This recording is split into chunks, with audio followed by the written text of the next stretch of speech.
সম্বলপুর ভ্রমণের দ্বিতীয় দিনে আমরা পৌঁছে গেছিলাম দেবরিগড় ওয়াইল্ড লাইফ স্যাংচুয়ারিতে। এই ভিডিওতে দেখব তারই বিস্তারিত বিবরণ। ভালো লাগলে লাইক কমেন্ট শেয়ার প্লিজ। বৃষ্টিস্নাত দিন, বইছে ফুরফুরে হাওয়া।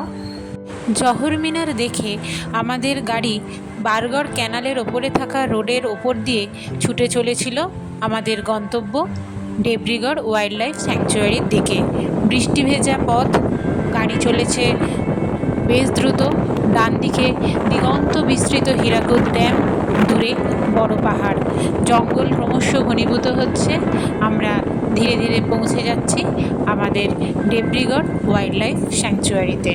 চলুন দেখে নেওয়া যাক কেমন কাটলো এখানে পৌঁছে প্রথমেই আমাদের যেতে হয়েছিল রিসেপশন তথা ভিজিটর ওরিয়েন্টেশন সেন্টারে। নৌকাকৃতি সিঁড়ির ওপর দিয়েই আমরা ঢুকে গেলাম আমাদের ওরিয়েন্টেশন সেন্টারে, যেখানে সমস্ত যে নিয়ম কানুনগুলো থাকে সেইগুলো আইডি প্রুফ দেখিয়ে কমপ্লিট করতে হয়। এই ভিজিটর ওরিয়েন্টেশন সেন্টারে খুব সুন্দরভাবে এখানের সমস্ত কার্যাবলীগুলো নথিবদ্ধ করা আছে। দেখা গেল স্টুডেন্টদের জন্য মূলত নেচার স্টাডি ট্যুর করানো হয়ে থাকে। এছাড়াও বিভিন্ন যে নেচার বেসড ট্যুরিজমের মধ্যে গড়ে উঠেছে দেবরিগড় নেচার ক্যাম্প। সেখানে জঙ্গলের সার্বিক স্বাদ নেওয়া যায়। জঙ্গল সাফারি, লেকে boating, lake side walk, lake view trail by boat, hill hiking ইত্যাদি নানান রকমের কার্যাবলী করানো হয়ে থাকে। ডিটেলসে এখানে সবটাই দেওয়া আছে, চেষ্টা করেছি ভিডিওতে তুলে ধরার।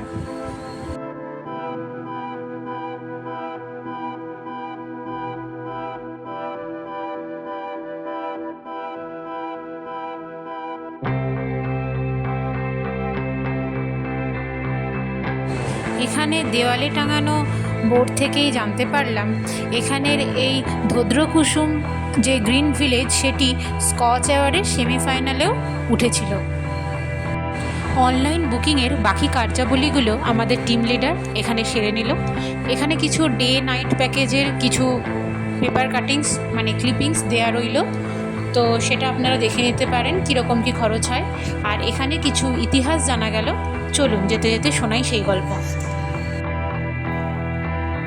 কতজন করে ওঠা হবে?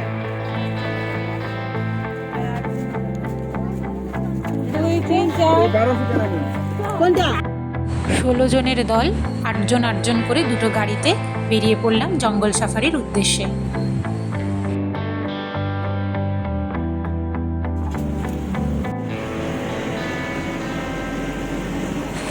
মেঘলা আকাশ, ঝিরঝিরে বৃষ্টিও পড়ছে। রাস্তাঘাটের অবস্থা তথৈবচ। জঙ্গলের রাস্তা, মেঠো রাস্তা, তার মধ্যে জল কাদা হয়ে সেই একই রকম অবস্থা। তার মধ্যে দিয়ে গাড়ি আমাদের হেলে দুলে চলল। চলছে জঙ্গল সাফারি।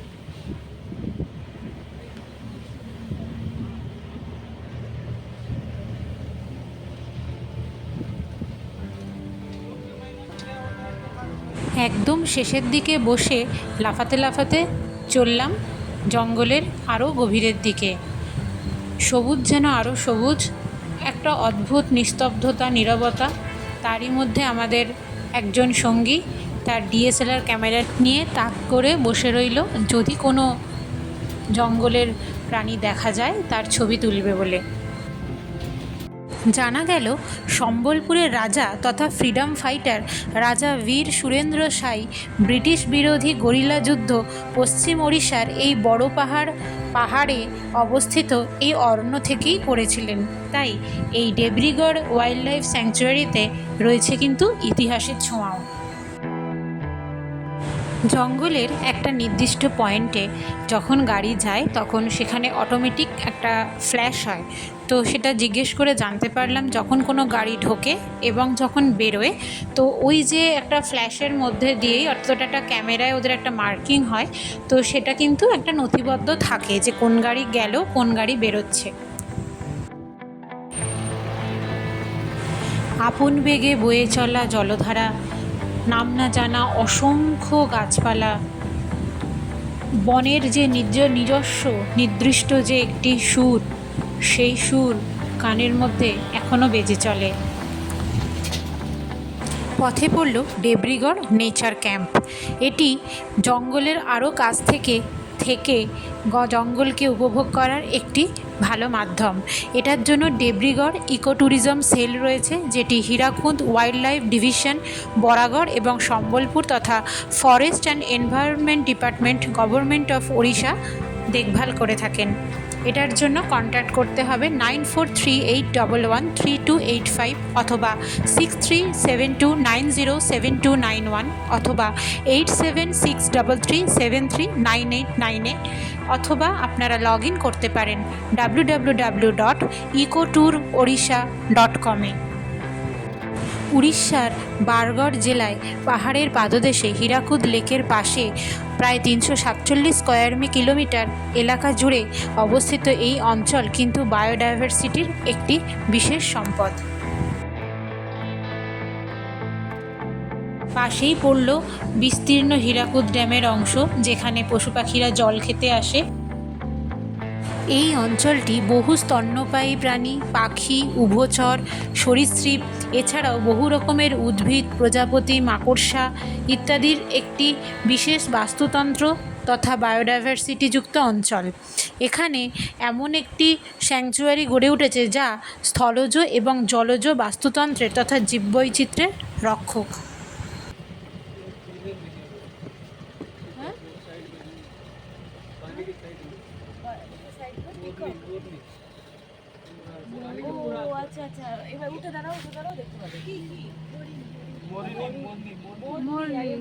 ময়ূর ওই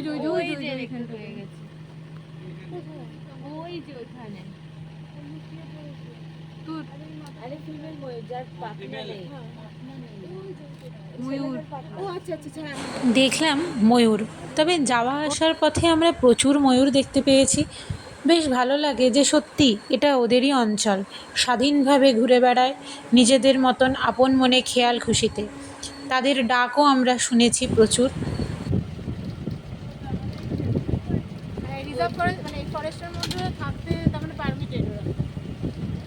দেখতে পেলাম বেশ কিছু ছোট ছোট বাড়ি। কৌতূহলবশত ড্রাইভার দাদার কাছে জানতে চাইলে জানতে পারলাম এখানে বেশ কিছু মৎস্যজীবী পরিবার বাস করে, যারা মাছও ধরে আবার জঙ্গলের সংরক্ষণও করে। পুরো জঙ্গলের রাস্তায় নো হর্ন জোন, বিভিন্ন বন্যপ্রাণী এখানে রাস্তা ক্রস করে। আমরা ভালুকের জোন, চিতাবাঘের জোন, তারপরে হরিণের জোন, সম্বরের জোন, এরকম বিভিন্ন অঞ্চলের মধ্যে দিয়ে ক্রমশ জঙ্গলের আরও ভেতর দিকে যেতে থাকলাম। এখানে খুব কাছ থেকেই স্পটেড ডিয়ার, বাইসন, সম্বর, বুনো শুয়োর ইত্যাদি দেখা যায়।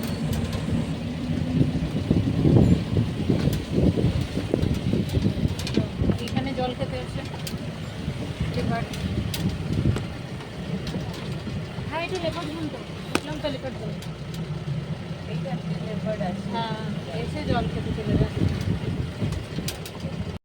ফোন হাতে ধরেই ভিডিও করা, তাই ভিডিওটা কিন্তু ভীষণ নাচছে, তার কারণ রাস্তাটা বেশ খারাপ। তো জঙ্গলের রাস্তা যেমন হয় সেরকমই আর কি। তো যাই হোক, আমরা এভাবেই যেতে যেতে ক্রমশ এগিয়ে চললাম ভেতরে। জঙ্গল সাফারিতে গোটা গাড়িটাই বুক করতে হয়। গাড়ি 4 সিটার, 8 সিটার এবং 12 সিটার এসি বা নন এসি হয়ে থাকে। 4 সিটারে 2100 টাকা, 8 সিটারে 3150 টাকা এবং 12 সিটারে এসিতে 4725 টাকা এবং নন এসিতে 4200 টাকা। তার সঙ্গে সবকটার সঙ্গেই 5% জিএসটি। এই হচ্ছে গাড়ির খরচ। এছাড়াও গেটে ঢোকার সময় 40 টাকা করে পার অ্যাডাল্ট ফি লাগে। 8 বছরের নিচে বাচ্চাদের জন্য ফ্রি। 30 মিনিট আগেই রিপোর্টিং করতে হয়। 0 পয়েন্ট থেকে পার্বতী টুং পর্যন্ত প্রায় 2.5 ঘন্টার জঙ্গল সাফারি হয়ে থাকে। মোট 4টে স্লট আছে, সকাল 6:15 থেকে 8:45, সকাল 9টা থেকে 11:30, সকাল 11:45 থেকে 2:15 এবং দুপুর 2:15 থেকে 5:15। ভালো লাগার ছোট্ট ছোট্ট মুহূর্তগুলো তুলে ধরছি। ভালো লাগলে অবশ্যই লাইক করবেন, কমেন্ট এবং সাবস্ক্রাইব করবেন।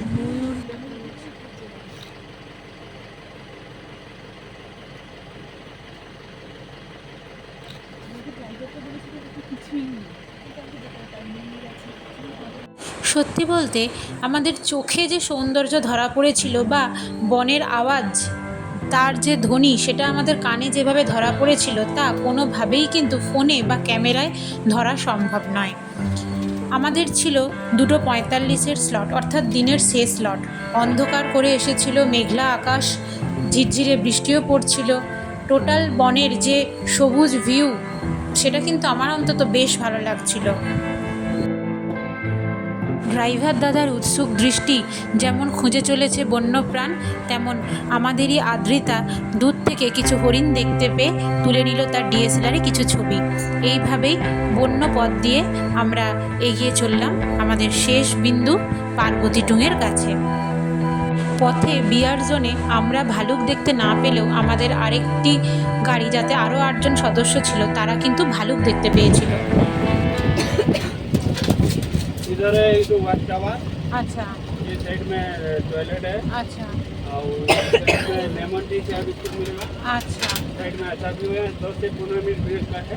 আচ্ছা उसके बाद ঠিক আছে ঠিক আছে। সাফারি শেষে পৌঁছে গেলাম শেষ বিন্দু পার্বতী টুঙে।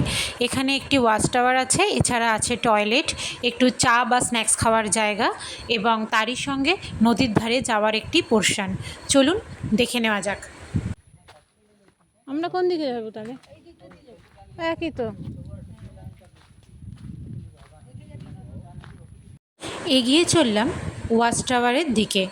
সিঁড়ি বেয়ে ওপরে উঠব এবং দেখে নেব এখান থেকে ওপরের থেকে যে ভিউ, সেই ভিউটি। চলুন সিঁড়ি দিয়ে যাই। সঙ্গী হলো একটি প্রজাপতি।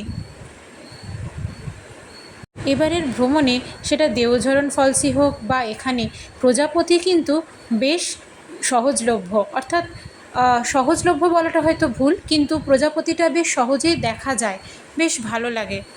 দ্রুত পায়ে সিঁড়ি দিয়ে ওপরে উঠে এলাম ওয়াচ টাওয়ার থেকে। দেখব বাইরেটা। পার্বতী টুং ওয়াচ টাওয়ার। আমাদের কিছু টিম মেম্বার উঠে একটু জিরিয়ে নিচ্ছে, তার সঙ্গে কিছুজন ছবি তুলতে ব্যস্ত, আর আমি অ্যাজ ইউজুয়াল ভিডিও করতে। চারদিকের ভিউটা কিন্তু বেশ সুন্দর, সবুজে সবুজ, দূরে হীরাকুদ ড্যাম, তার ফুরফুরে হাওয়া বেশ শান্তি দিচ্ছিল মনে। একসঙ্গে বেশ কিছু ফটোশ্যুটও করা হলো। সাথে চারদিকের ভিউটা দেখে চলে যাওয়া হবে এবার নদীর ধারে। বাকিরা চা আর স্ন্যাক্স খাবে। চলুন, হাতে থাকে মাত্র 10 থেকে 15 মিনিট। গ্রুপ ফটো তুলে নেমে এলাম নিচে পার্বতী টুং এর পাশে। ছবি তুলে আস্তে আস্তে এগিয়ে যাব এবার নদীর দিকে। নদীর দিকের ভিউটা দেখুন কি সুন্দর, পুরো সিনেমার মতো। এগিয়ে যাচ্ছি নদীর দিকে। আমার মা কিন্তু বেশ দ্রুত পায়ে এগিয়ে চলেছে নদীর ধারে।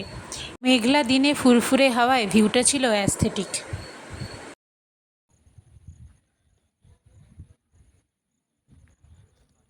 চলে যাচ্ছি নদীর ধারে।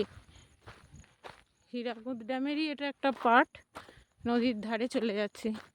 ফ্লোটিং প্ল্যাটফর্মটি একটি দড়ি দিয়ে কিন্তু বাঁধা আছে। আমরা সবাই সেখানে উঠতে গেলাম।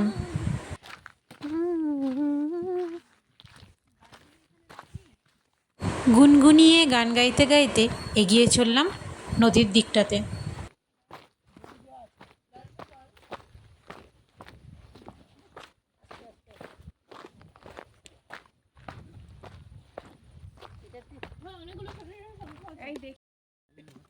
তুই কাপটাকে ফেল না, ওটাকে যত্ন করে তুই কোথায় নিয়ে তোর চলে যাচ্ছিস। জুতোটা আমার ভিজলো। হাতে ফোন নিয়ে পাকামি করে উঠতে গেলাম, আর পাটা গিয়ে পড়লো পুরো জলের মধ্যে। ব্যাস, জুতো ভিজে 100, তাই বলে কি আর আনন্দ ছাড়া যায়।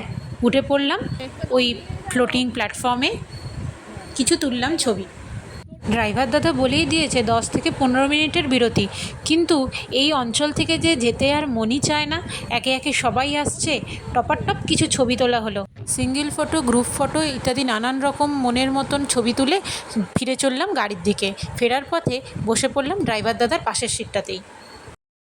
ফ্রন্ট সিটে বসে সবুজ বনভূমির সৌন্দর্য উপভোগ করতে করতে এগিয়ে চললাম 0 পয়েন্টের দিকে। অপূর্ব সৌন্দর্য, বৃষ্টি হয়েছে, মেঘ মানে মাটিটাও ভেজা, খুব সুন্দর লাগছে। ফিরতি পথে জানতে পারলাম সবথেকে ভালো স্লট হচ্ছে একদম ভোরের স্লটটা অথবা একদম দিনের শেষের স্লটটা। এই দুটো সময়েই বন্যপ্রাণ দেখতে পাওয়ার সুযোগ থাকে বেশি। তবে বর্ষায় তারা পাহাড়ের কাছেই বা জঙ্গলের ওপরেই জল পেয়ে যায় বলে সহজে আর বন্যপ্রাণ নিচে নামে না। সেজন্য গ্রীষ্মকাল বা শীতকালের শুখা মরশুমে বন্যপ্রাণের দেখতে পাওয়ার যে সুযোগটা সেটা অনেকটা বেড়ে যায়। এখানে যারা জঙ্গল সাফারি ছাড়াও বোটিংয়ের সুবিধা নেয় তাদেরকে ব্যাট আইল্যান্ডেও নিয়ে যাওয়া হয়। এখানে পৃথিবীর সবথেকে বড় বড় ইন্ডিয়ান ফ্লাইং ফক্স ব্যাট দেখতে পাওয়া যায়। এরা মূলত হার্বিভোরাস হয়। ওখানে 12টি ফিশারম্যান অর্থাৎ মৎস্যজীবী সম্প্রদায়ের মানুষদের সেখানে হ্যাবিটেট দেওয়া হয়েছে। তারা সেখানে থাকে এবং রক্ষণাবেক্ষণ করে। শুধু তাই নয়, এখানে হীরাকুদ লেকের মধ্যে অবস্থিত সানসেট আইল্যান্ড, ক্যাটেল আইল্যান্ড, এইগুলোতে হীরাকুদের যে ক্রুজ যে ডিভিশন রয়েছে সেই পোর্শনের সুবিধা নিলে এই অঞ্চলগুলিতে ঘুরে দেখানো হয়। দেবরিগড় নেচার ক্যাম্পের বিভিন্ন প্যাকেজের মধ্যে এই Hirakud cruise, trekking, cycling, sports, birding, wildlife watching, stargazing, cultural tours, waterfall visit, farm visit ইত্যাদি বিভিন্ন তাদের প্যাকেজের মধ্যে বিভিন্ন ধরনের প্রোগ্রাম ইনক্লুডেড থাকে। সেটা আপনারা ওদের সাইটেই পেয়ে যাবেন। গোটা রাস্তার ভিউটা আমার বেশ ভালো লেগেছে। তবে এই ব্রিজটি আমার যেন বারে বারে কীরকম মনটা কেড়ে নিচ্ছিল। কোথাও যেন সেই হলিউডি সিনেমা দেখা, ভূতের সিনেমা বা একটা জঙ্গলের ওয়াইল্ড লাইফ একটা থ্রিল, তো সেই জায়গাটা যেন আমাকে বারবার মনে করিয়ে দিচ্ছিল।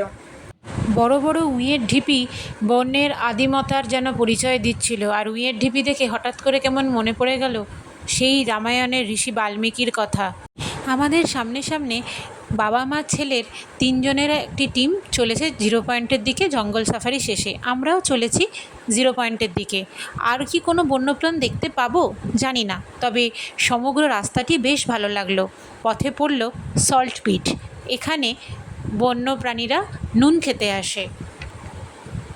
আবারও দেখতে পেলাম ময়ূর।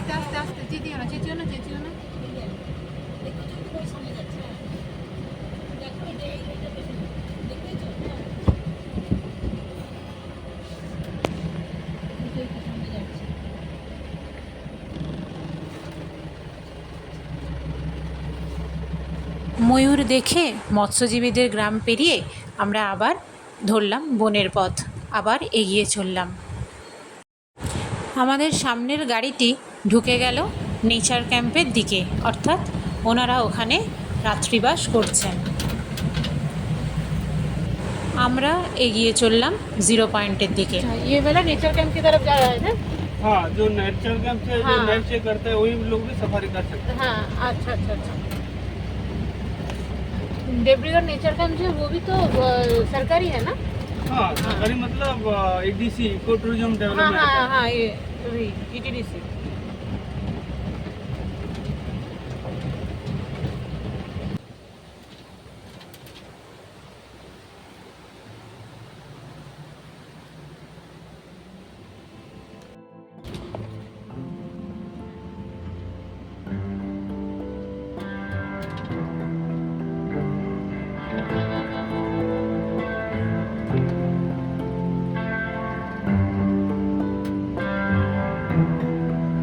বনের পথ মনে করাচ্ছিল আরতি মুখার্জির সেই বিখ্যাত গান, বন্য বন্য এই অরণ্য ভালো। ফেরতা পথে দেখা মিলল সম্বরের, যেটা অনেকটাই আমাদের মন ভালো করে দিয়েছিল।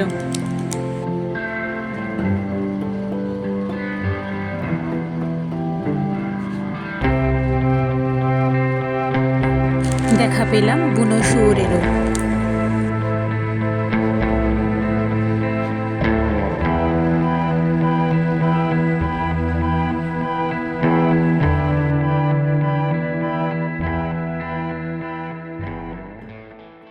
পৌঁছে গেলাম আবার আমাদের মেন পয়েন্টে। পৌঁছে চলে গেলাম সুভেনির শপে। ওখানে ভেতরে ছবি তোলা হয়নি, কিন্তু ওখানে বিভিন্ন ধরনের জিনিসপত্র পাওয়া যায়। আমি সেখান থেকে নিয়ে নিয়েছিলাম ক্যাপ, গেঞ্জি এবং একটি বটল। সারাদিনের জঙ্গল সাফারি শেষে একটা গ্রুপ ফটো তুলে আমরা সবাই মিলে এগিয়ে চললাম বরাগড় ক্যানেল রোড দিয়ে আমাদের রাত্রিযাপনের ঠিকানার দিকে। বেশ ভালো লাগলো, সারাদিন খুব ভালো কাটলো। মেঘলা ওয়েদার, ঝিরঝিরে বৃষ্টি, সতেজ সবুজ বৃক্ষ, খুব ভালো লাগলো। ভালো থাকুক দেবরিগড়, ভালো থাকুক বনের বন্যপ্রাণ। মানুষের বিষাক্ত নজর যেন কখনো বনের দিকে না পড়ে। বৃষ্টির মধ্যেই আঁকিবুকি কাটতে কাটতে আবার আসার ইচ্ছা নিয়ে দেবরিগড় নেচার ক্যাম্পে থেকে সকল রকম ওয়াইল্ড লাইফ অ্যাক্টিভিটিস করার ইচ্ছা নিয়ে ফিরে চললাম। আবার দেখা হবে। আপনারাও ভালো থাকবেন। চ্যানেলটি ভালো লাগলে লাইক, কমেন্ট, শেয়ার প্লিজ।